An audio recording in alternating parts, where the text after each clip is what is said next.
अनंतकोटी ब्रह्मांड नायक राजाधिराज सच्चिदानंद सद्गुरु श्री ब्रह्मचैतन्य महाराज की जय।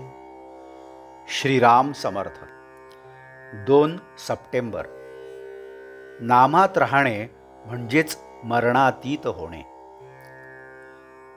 मुलगा आजारी पडला तर माणूस देवाला नवस करून त्याला जगवायचा प्रयत्न करू लागतो। जगला तर देवाला अर्पण करीन म्हणतो। अर्पण करणार म्हणजे आपलेपणा सोडणार, मग तो आज मरण पावला तरी कुठे बिघडले। मुलगा जगावा असे वाटते ते आमच्या सुखाकरिताच। एक दिवस हा जाणारच हे ज्याला खरे पटले तो नाही देवाजवळ असे मागणार। जन्म मरणाच्या फेऱ्यातून सुटावे हे मागून घेण्यापेक्षा मरण चुकवावे हे म्हणणे किती वाईट आहे। खरा भक्त तोच की ज्याला संताजवळ किंवा देवाजवळ काय मागावे हे बरोबर समजते। मरणाला जे कारण झाले ते चुकवावे। मरण येणार हे नक्की ठरलेलेच आहे, मग ते चांगले यावे असे नाही का वाटू। ज्यानंतर पुन्हा जन्म नाही ते चांगले मरण। जो मरतो त्याचा आपण शोक करतो। देव आज लोपला असे म्हणतो ते आपल्या स्वार्थापोटीच। स्वतःला विसरणे, मी कोण हे न जाणणे हे मेल्याप्रमाणेच आहे। याकरिता आलेली संधी वाया जाऊ देऊ नये। बुद्धी जोवर स्थिर आहे तोवर कार्य साधून घ्यावे।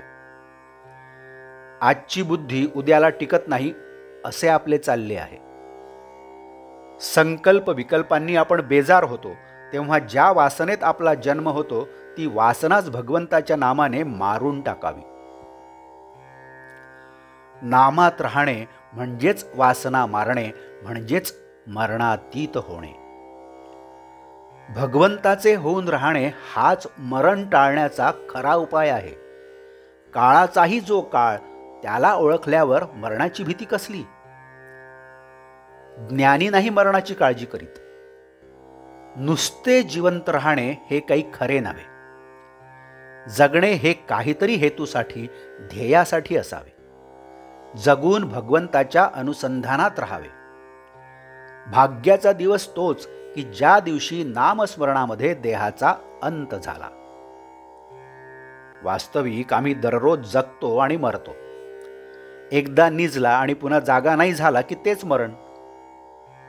झोप हे एक प्रकारचे मरणच आहे। एवढ्याकरिता झोपी जाताना नामस्मरण करीत करीत झोपी जावे, म्हणजे उठतानाही नामस्मरणातच जाग येईल।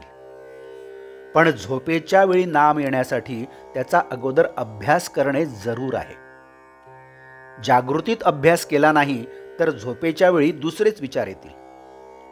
नामस्मरण बाजूलाच राहील आणि भलत्याच विचारात पटकन झोप लागून जाईल।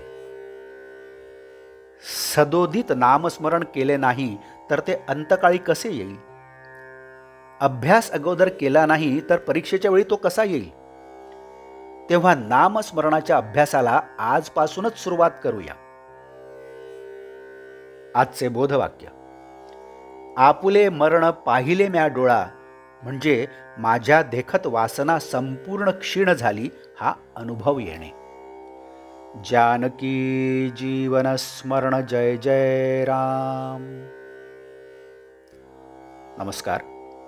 आपण या चॅनलला अजूनही सबस्क्राईब केलं नसेल तर कृपया सबस्क्राईब करावे ही विनंती।